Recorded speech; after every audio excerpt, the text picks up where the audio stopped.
Good day, weather watchers. Today I'm at my local weather station to learn more about an exciting yet terrifying, electrifying phenomena, lightning.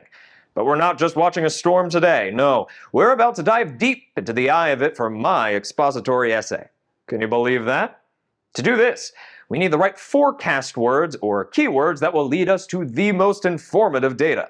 Choosing these words carefully is like finding the right path in a storm. It helps us navigate safely to the information we need. Now, as any good weather reporter knows, we can't trust every forecast we see. We have to verify our sources. That's like checking if the weather radar is working correctly. We need to ensure that the data we're getting is accurate and trustworthy. Throughout this broadcast, we'll be finding the right keywords, checking our weather radar for reliable sources, and gathering all the fascinating facts we can about lightning. Maybe by the end, I'll have some more tools to help build my expository essay. Let's head over to Mia with today's agenda.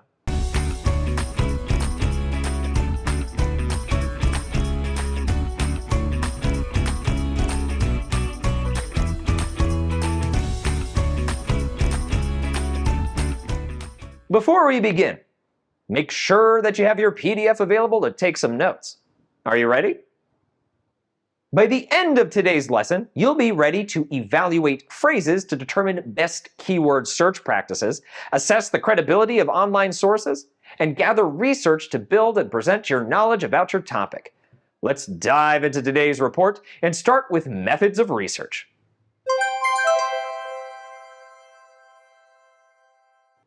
Depending on your research topic, there are many exciting routes of research. Our topic today requires some hands-on research. A trip to the local library is on our radar. There's a storm of nonfiction books on weather that can expand our knowledge. And, of course, there's always the vast expanse of the internet, our own digital universe. It's rightly termed the World Wide Web. Now, exploring this requires some precautions, like how a weather reporter needs to stay safe during storm chasing. It's vital to have an adult guiding you through this online research for support and security.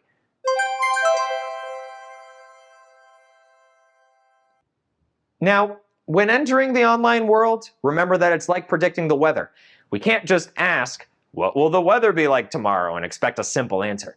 No, we have to know the right keywords to get accurate information. Think about this. Instead of searching, what causes lightning formation during a storm, we might break it down into the important keywords, like causes, lightning, and formation. To find the most effective keywords, you want to pinpoint the key elements of your topic by focusing on the who or what, the action, and the when or where if applicable. Let's test your skills in identifying the right keywords. Imagine you're thinking about the Arctic. You wonder, what is the effect of global warming on polar bear populations? What keywords would you use to find more information online?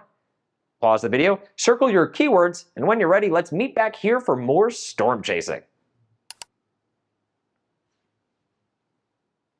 So, what keywords did you find? I think that the keywords effect, global warming, and polar bear populations would be a great place to start. Each of these words have to do with the what and who of the question. These keywords help us zero in on the specific aspect of global warming that we're interested in studying, the effects on polar bears. So, the next time you're on an online research expedition, remember to pick out the best keywords and, as always, keep an adult on hand to help navigate the unpredictable weather of the internet.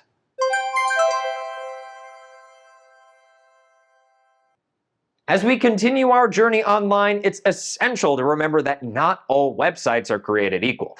Like trusted weather centers with accurate predictions, some websites are more reliable than others. On the internet, this means checking the website domains. Domains are found in the website link. Certain domains, like .edu, .org, and .gov, are often reliable. Educational institutions and government agencies typically use .edu and .gov domains, while nonprofit organizations usually use .org. These sources tend to provide well-researched, credible information, just like how we trust professional meteorologists to make accurate weather reports. There are many .com or .com websites, including news sites, that can be useful for your research, especially if you're writing about retelling an event. However, not all .com websites are suitable for objective research. If you're unsure about a .com website, get some help from an adult to do some extra digging into the website itself. Let's go over what to look out for. Just as there are unpredictable storms, there are unreliable sources online. Be on the lookout for websites that don't provide information about the author or the source of the data, websites full of ads and pop-ups, or websites with outdated or incorrect information. Also, beware of websites that present opinions as facts without providing evidence, or sites with content that seems too sensational or exaggerated. They're like storm chasers who exaggerate the size of a tornado for the sake of a good story. By sticking to reliable websites, we can ensure that our online research provides us with the accurate and valuable information we need for our essays. As always, having an adult as your fellow stormcaster on this journey is essential. All right, my fellow weather reporters, it's time for your assignment. Let's test your source-checking skills.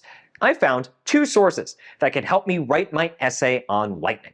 The first one is a blog post written by a storm chaser with some dramatic stories and personal thoughts. The second one is a .gov site that explains different types of lightning. Based on what we've discussed, which source seems more reliable? Pause the video, make your choice, and write down why you think that source is more reliable. And when you're ready, join me back here for more weather reporting. So, what do you think? The first website seems like it would have lots of cool stories, but it doesn't include the weather facts we're looking for. You also want to avoid personal thoughts and opinions in research. Furthermore, the domain for this website is .com, so I would need to be really careful in double-checking any facts that I take from it. If you're unsure, look up multiple sources to support any fact that you find. The second site is going to be more reliable because it ends in the .gov domain. The website's purpose is to provide information about the different types of lightning, so I know that I'm more likely to encounter reliable facts rather than dramatic stories and opinions. Great work. You're well on your way to top-tier research.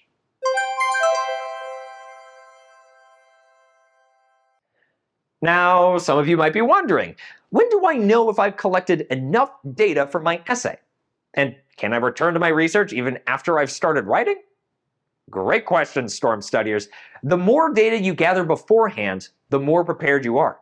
You know you have enough research to start your essay when you have a clear understanding of your topic and feel confident that you could explain it in your own words. As you're writing, if you find a part of your essay where you're not as clear or detailed as you'd like to be, that's a signal that you might need to do a bit more research to strengthen that section.